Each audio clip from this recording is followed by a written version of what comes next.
Pour mode beauté et bien-être, on s'intéresse à la rhinoplastie avec professeur Salah Eddine Slaoui, spécialiste en chirurgie esthétique et réparatrice à Rabat. اليوم غادي نتكلموا على عملية تجميل الأنف avec professeur Salah Eddine Slaoui. Professeur, bonjour. Bonjour. Comment ça va? Ça va très bien et j'espère qu'il en est de même pour vous et pour tous les auditeurs et que nous souhaitons un excellent mois. Merci beaucoup, professeur. Merci d'avoir accepté notre invitation. Un excellent Ramadan. Merci à vous également, professeur. Alors aujourd'hui, on va parler de la rhinoplastie. Tout d'abord, est-ce qu'on peut expliquer cette intervention à nos auditeurs et auditrices? La rhinoplastie, comme son nom l'indique, est une intervention qui a pour but de rectifier, réparer, corriger toutes les imperfections nasales. Donc ça corrige la forme du nez, c'est une intervention esthétique par excellence du nez. Mais globalement, généralement, c'est une intervention en même temps esthétique et fonctionnelle. Généralement, elle corrige donc toutes les imperfections apparentes du nez, mais s'il y a un problème fonctionnel, c'est-à-dire s'il y a en même temps une gêne respiratoire ou ventilatoire, elle sera corrigée en même temps que la forme ou que l'esthétique du nez. Donc plus que jamais, c'est une intervention en même temps fonctionnelle et morphologique et cosmétique, parce que au niveau du nez, la fonction et la forme sont tout à fait liées. Un nez qui est dévié, il n'est pas joli et il respire mal, fonctionne mal, il ventile mal. Quand on corrige ce nez, on le rectifie, on le rend droit, alors il sera plus joli et en même temps il va mieux fonctionner, il va mieux respirer, donc la respiration deviendra normale. Donc il faut plus que jamais, c'est souvent vrai d'ailleurs en chirurgie esthétique, mais là plus qu'ailleurs, la fonction et la forme sont tout à fait liées. La rhinoplastie est une intervention en même temps esthétique et fonctionnelle par excellence. Alors c'est une des plus belles, c'est la plus belle peut-être intervention en chirurgie esthétique parce que c'est la seule intervention dans toute notre spécialité qui peut se faire sans aucune cicatrice apparente. Tout le travail peut se faire par l'intérieur des narines, donc sans aucune cicatrice. Et c'est une intervention qui intéresse aussi bien les hommes que les femmes. Bien sûr. Parce qu'on connaît, parce que le nez revêt une très grande importance esthétique. Déjà, il est situé sur le visage, au milieu du visage, donc on connaît l'importance sociale, esthétique du visage, comme il est au centre du visage, donc c'est tout à fait au centre d'intérêt, aussi bien pour les hommes que pour les femmes. Les demandes d'ailleurs sont presque autant d'hommes que de femmes qui ont recours à la rhinoplastie pour corriger soit des imperfections qui sont congénitales, c'est-à-dire de naissance, parce que un certain nombre de patients naissent de naissance, ils ont un nez qui est trop grand, avec une bosse crochue, déviée, etc. Soit après un accident, un traumatisme, un accident ou un traumatisme de sport ou n'importe quel, donc après un traumatisme, on peut avoir donc une déformation nasale. Dans un cas comme dans l'autre, donc la rhinoplastie peut rectifier pratiquement toutes les imperfections nasales de façon très élégante, dans l'immense majorité des cas en intervenant uniquement, comme je vous ai dit, par l'intérieur des narines, sans aucune cicatrice apparente. Alors, docteur, aujourd'hui, donc comme je l'ai mentionné tout à l'heure, on parle de rhinoplastie, عملية تجميل الأنف. À partir de quel âge, professeur, on peut faire cette intervention? Oui, c'est une question importante. C'est la rhinoplastie est tout à fait licite, normalement à partir de 15 ans. Sauf le cas particulier. Mais en général, la rhinoplastie doit être envisagée à partir de 15 ans. Pourquoi? Tout simplement pour ne pas compromettre la croissance du nez. Parce qu'on estime qu'à l'âge de 15 ans, la croissance nasale est pratiquement finie, terminée, achevée. On peut donc envisager des interventions, sauf dans des cas particuliers, comme par exemple après un traumatisme ou un accident, ou quand il y a une déviation importante ou une malformation de naissance du nez. Dans ces cas-là, on peut intervenir plus tôt parce que enfin il est presque établi que la réparation du nez va guider mieux la croissance nasale. S'il y a une déviation ou après un traumatisme, la croissance du nez peut se faire de façon anormale. Et le fait donc de rétablir les choses à leur place normale, c'est-à-dire de rétablir l'anatomie de ce nez qui a été mal formé ou après un traumatisme, ça permettrait à la croissance de se faire de façon normale. Donc, il y a quelques cas d'exception, mais à part ces cas d'exception, on va parler de ces cas de toutes les manières. Ouais. Mais là, on va accueillir une auditrice rapidement, professeur. On va accueillir Kautar de la ville de Meknes. Kautar, bonjour, sabah al-khair, Kautar. Est-ce que Kautar est avec nous? Elle est avec nous, Kautar. Oui, allô? Ça va, Kautar? Allô? Oui, ça va, الله يبارك فيكم يبارك. Alors, كوثر اليوم كنتكلموا على لا رينوبلاستي عملية تجميل الأنف avec professeur صلاح الدين السلاوي. شنو هو السؤال ديالك كوثر؟ وي بغيت نسول الدكتور عندي اون بوس في النيف واش نقدر نشيدها؟ D'accord. Merci Kautar. Restez parmi nous, restez à l'écoute. Alors, donc professeur Kautar, elle parle de, voilà, elle a une bosse. Une bosse sur le nez, c'est un problème très très fréquent.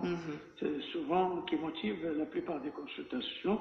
Donc les patients ont une bosse, on dit que la bosse, on la voit surtout de profil, elle est plus apparente.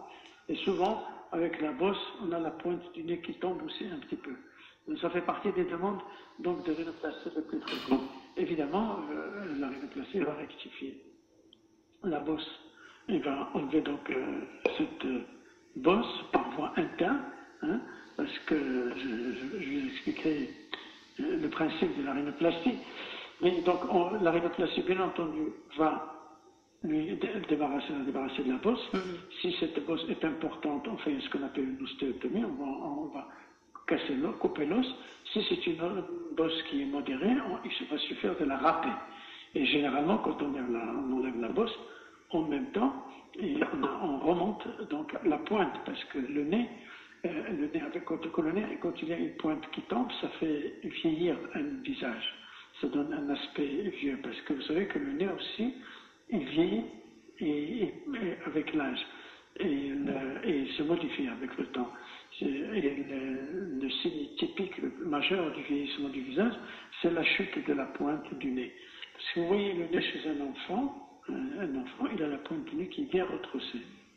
Et vers l'âge adulte, entre 30 ans à peu près, on a le nez, la pointe du nez qui forme avec la lèvre supérieure un angle à peu près de 90 degrés. Pratiquement le nez idéal.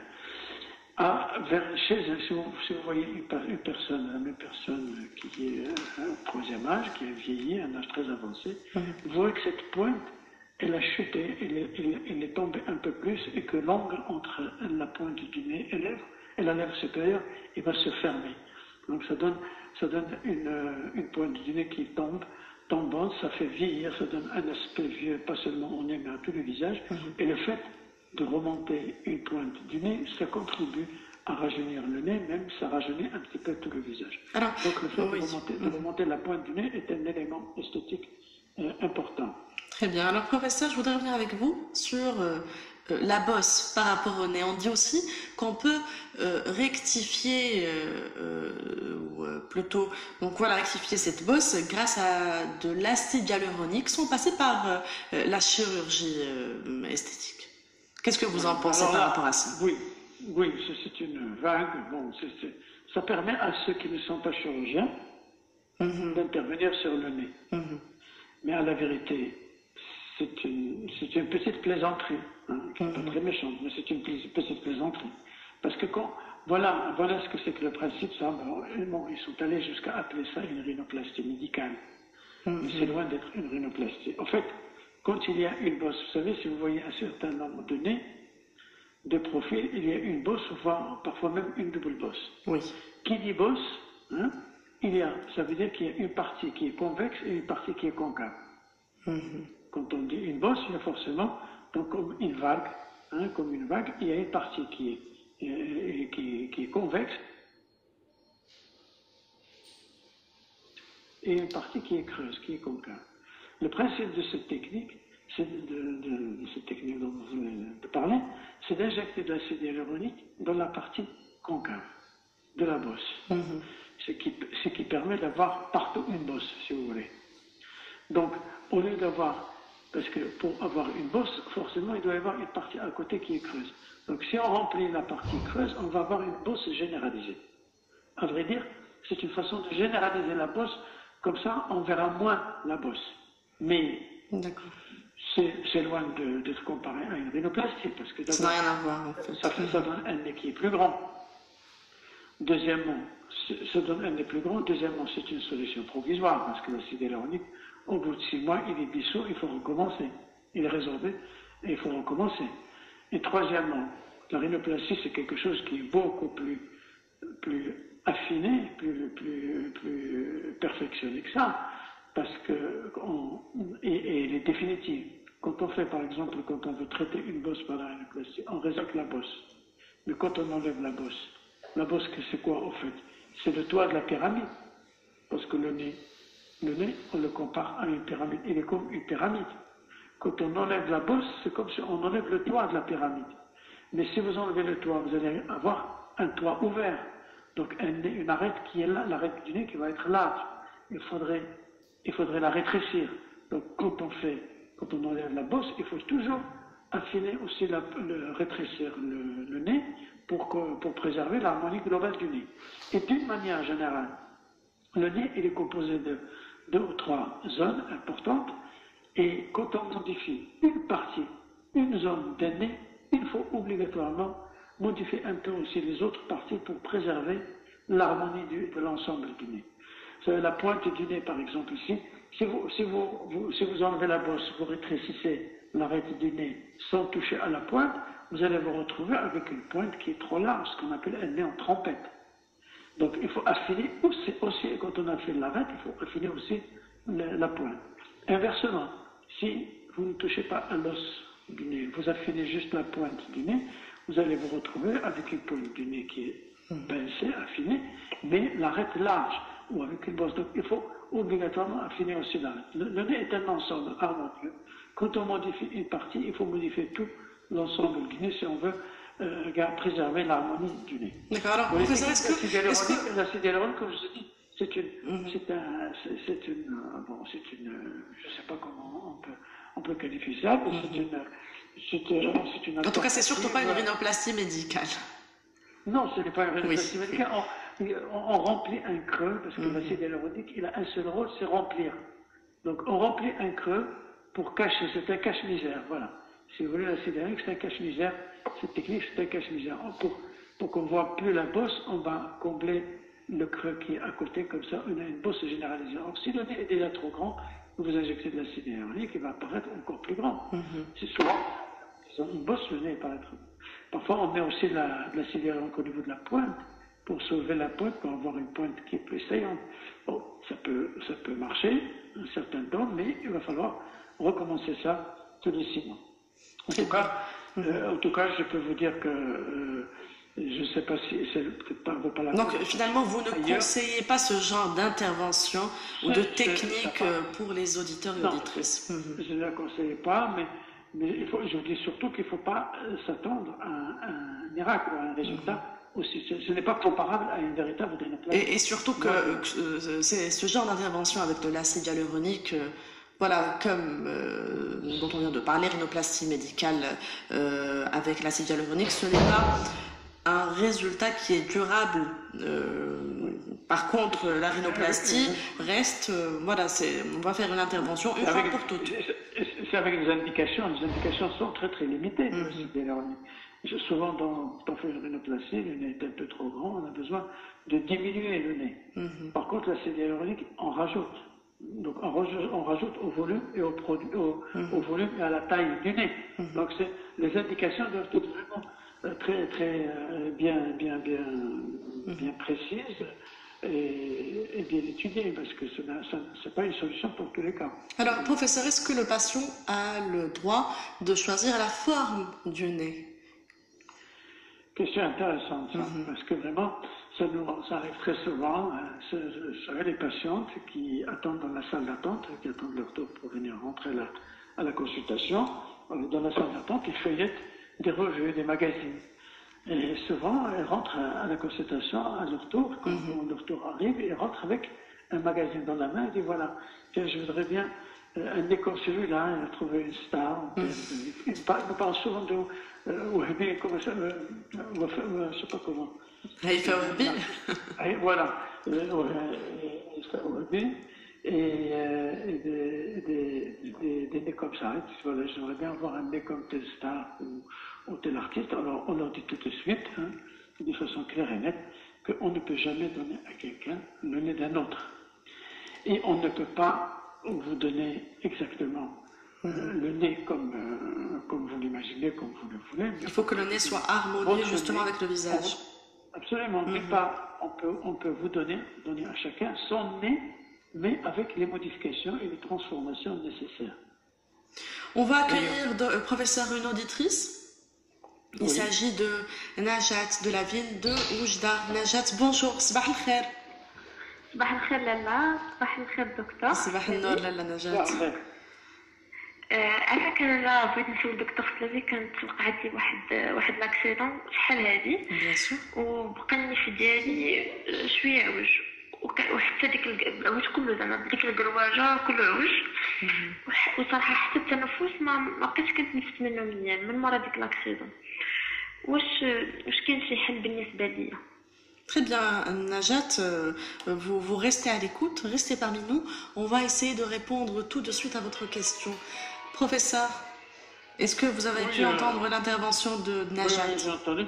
Oui, évidemment. Donc, ça, c'est un nez traumatique. Il a كان تاجس شي حادثة وبقى عند الأثر وبقى عوج وحتى الوجع وجاي التنفس. Voilà, elle a un problème au niveau de la respiration aussi.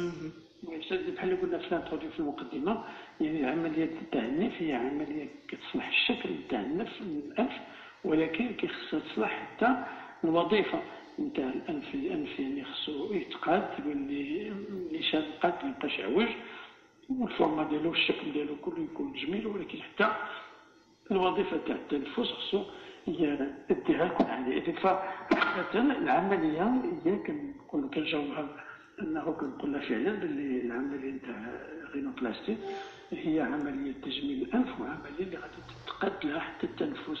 مثل الكرواجه حتى هي كتقاد، ملي كنصوبوا لو ني اي لا كلوازون سا سابيل اون سيبتورينوبلاستي. سي كلاسيك، سي اون انترفونسيون كلاسيك، يعني مبدئيا الا دارت العمليه عند واحد المختص بالجراحه التجميل وعنده واحد التجربه في العمليه في الرينوبلاستي. الرينوبلاستي كوميم اون انترفونسيون assez particulière. Hein. Pas tous les plasticiens ont une grande expérience, une grande habitude de la rhinoplastie. La rhinoplastie demande vraiment une certaine expérience et une parfaite connaissance de l'anatomie. Parce que comme je vous ai dit, c'est une intervention qui se fait par l'intérieur des narines, et donc sans ouverture en France. Donc par conséquent, ça se fait presque on peut la faire avec les yeux fermés. C'est juste en palpant, donc on travaille le nez, on sculpte le nez, juste sans une grande ouverture. Donc il faut une connaissance qui est très précise de l'anatomie du nez. Parce que en plus, si on veut comprendre la rhinoplastie, il faut comparer le nez à une tente, un kétone. Et vous savez, qu'est-ce qui donne la forme de la tente? Ce sont les piquets. Et quand on veut modifier la forme d'une tente, on ne coupe pas la toile. On ne touche pas au tissu de la toile, on déplace les piquets. Et la toile ou le tissu va épouser la forme qu'on a voulu lui donner. C'est pareil. Le nez, il est comme une toile. Il y a le tissu de la tente, c'est la peau pour le nez. Alors, et quand on veut donc modifier la forme du nez, on ne touche pas à la peau, parce que si on touche à la peau, on va mettre des cicatrices au milieu du visage. Donc, quand on veut modifier un nez, on travaille uniquement l'os et le cartilage, le squelette qui soutient le nez. Ce sont les piquets, si vous voulez, du nez. Qui soutient et qui donne la forme du nez sont l'os en arrière et le cartilage en bas. Donc on va travailler l'os et le cartilage, et la peau du nez va se redraper sur le nouveau squelette. C'est exactement ça le principe de l'opération. Donc professeur, finalement, pour Najat, elle a une solution par rapport à son problème. Absolument. Soit par rapport à la déviation, par rapport à la respiration. Par la positive. Oui, super.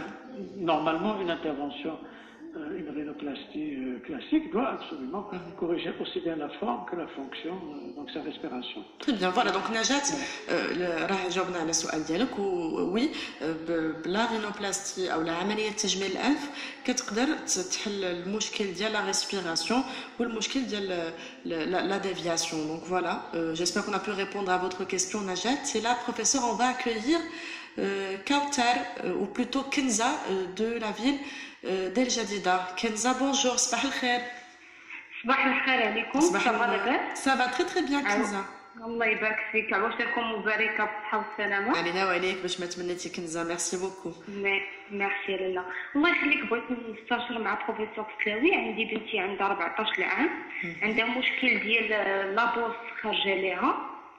وي. وبغيت نعرف الله يخليك واش ممكن في هذا السن ندير لها العمليه. دونك elle a 14 ans. الحاجه الثانيه بغيت نعرف عافاك بالنسبه للبنج واش كيدار محلي ولا كلي، وبغيت نعرف عافاك واش لا سيكاتريس كتبان. وعافاك فاش جيت كنقرا في الانترنت لقيت واحد لو برودوي كيديروه في الانف باش ما كيبقاش داك لابوس كتبان. واش فعلا كاين هذا لو برودوي ولا غير هذاك لو برودوي الا كان هو لاسيد هيالورونيك راه تكلمنا عليه، غادي نعاود نشرحوه encore une fois كنزه. فوالا دونك غادي نحاولوا نجاوبوا على الاسئله ديالك بارابور لتا في elle a une bosse et elle a 14 ans. Aussi à l'anesthésie locale ou générale, on va reparler rapidement de l'acide hyaluronique. Merci beaucoup Najat, plutôt Kinza, كنشكرك على المشاركة ديالك et reste parmi nous Kinza. Professeur. Oui, alors comme nous avons pratiquement déjà répondu à toutes ces questions, mais pour l'âge donc de l'intervention il faut 14 عام. 14 عام من الأحسن تسنى تكمل 15 عام. هذا هو القاعدة، وباش ما يتأثرش على النمو تاع الطفل ديالها. السؤال الثاني كانت واش كاين شي سيكاتريس. بصفة عامة العملية تاع النيف كما قلت لك الخدمة كتكون كلها من داخل بلا سيكاتريس، هي العملية الوحيدة اللي يمكن نديروها بدون أي سيكاتريس. من خطأ إلا كان شيء صعيب بزاف، dans des nez qui sont très difficiles, compliqués, où il y a une pointe difficile, ou dans les des malformations, après comme ce qu'on appelle les fonds clavio-palatines, ou bec de lièvre, etc. Dans ces cas-là, on peut faire une petite incision qui est pratiquement de moins d'1 centimètre sur la columelle, au devant du nez, pour avoir un meilleur jour sur les structures qu'on veut travailler. Mais en général, il n'y a pas de cicatrice visible, tout le travail est fait par l'intérieur du nerf. Pour l'anesthésie. Pour l'anesthésie, en général, l'anesthésie c'est une anesthésie générale. C'est une rhinoplastie globale, totale, tout le nez, sur tout le nez, complète, c'est une rhinoplastie complète. Il vaut mieux la prévoir sous anesthésie générale. C'est une anesthésie générale qui dure 3/4 d'heure et c'est une anesthésie légère. Donc, d'une manière générale, et par la même occasion, je donne donc tous les détails techniques. L'intervention se fait sous anesthésie générale, ça dure 3/4 d'heure et une nuit à la clinique. Et après l'opération, les patients ils ont des mèches dans le nez pendant 3 ou 4 jours et souvent ils ont un plâtre ou une attelle sur le nez pendant 1 semaine. Pendant 1 semaine et des fois, donc il va y avoir des bleus après l'opération pour ne pas inquiéter. Voilà. Souvent, il y a des bleus et des œdèmes autour des yeux pendant 8 à 10 jours. Donc il faut prévoir pour une intervention comme ça une dizaine jusqu'à 15 jours maximum pour que tout soit réglé et fini. Voilà. Mais c'est une des interventions les plus gratifiantes qui donne le plus de satisfaction parce que je vous ai dit, le nez il est sur le visage, il y a beaucoup de patients qui sont très très gênés par le nez, qui par leur nez, surtout quand ils ont une bosse, un nez dévié, etc. Et après ce genre d'intervention, ils retrouvent confiance en soi-même.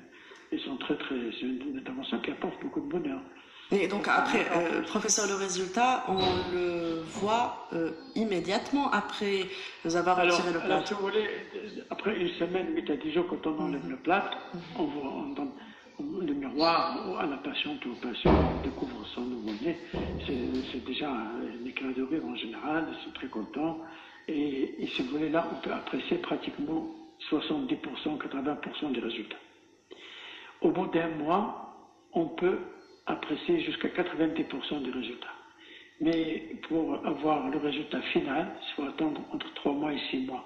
Et plutôt 6 mois que 3 mois pour avoir le résultat final, parce que durant les 6 mois, le nez continue à s'affiner, à s'améliorer, la cicatrisation qui se fait, donc qui se termine, et souvent les œdèmes, etc., ils vont se résorber. Les personnes qui ont une pommade ont souvent un peu plus longtemps des bleus autour des yeux. Ça dure un peu plus longtemps chez les personnes qui ont la pommade. Alors, docteur, est-ce qu'on va avoir des douleurs après l'intervention? Absolument pas. C'est une intervention qui n'est pas douloureuse du tout. Il n'y a pas de douleur du tout. Il y a une gêne. On est gêné parce qu'on a des mèches dans le nez. Donc, on est gêné surtout la première nuit parce qu'on respire par la bouche. Voilà, c'est surtout ça l'inconvénient essentiel qu'il y a. C'est qu'on est un peu gêné la première nuit, on respire par la bouche. C'est comme si on était enrhumé. Quand on est enrhumé, on a le nez bouché, on respire par la bouche. Mais c'est surtout la première nuit. Mais à part ça, à part ce désagrément, c'est une intervention donc, qui est très bien supportée, mais il n'y a vraiment pas de douleur. Il y a des bleus, il y a des œdèmes, c'est possible, mais il n'y a pas de douleur. Très bien, docteur. Mais un point très important, si j'avais une petite minute, une personne qui est intéressée par une rhinoplastie, quand on veut faire le nez, il faut toujours tenir compte du menton, de la position du menton. Ça c'est primordial, parce que 2 éléments anatomiques déterminent le profil d'un visage, c'est le nez et le menton. Et qui doivent être en harmonie totale. Si une personne vient nous voir pour une rhinoplastie et qu'elle a un menton qui est trop petit ou trop en arrière... Donc vous prenez en considération même la position du menton. Voilà, d'avancer le menton. Parfois même, on ne lui dit pas la peine de faire une rhinoplastie. Il vaut mieux avancer votre menton, votre visage sera plus joli. Parfois, on fait les deux. Dans ce cas-là, on parle de profiloplastie, parce que vraiment, c'est une plastie, une chirurgie esthétique de tout le profil du visage. Bref, il faut toujours tenir compte du menton quand on veut améliorer, rectifier, s'occuper de l'esthétique d'un nez. Professeur, merci beaucoup. Merci pour votre invitation. Merci à vous, très bonne journée et à très bientôt sur Chaîne Inter. Professeur Salah Slaoui, spécialiste en chirurgie esthétique et réparatrice. Arabaï, c'est la fin de cette édition. Merci à vous de nous avoir suivis.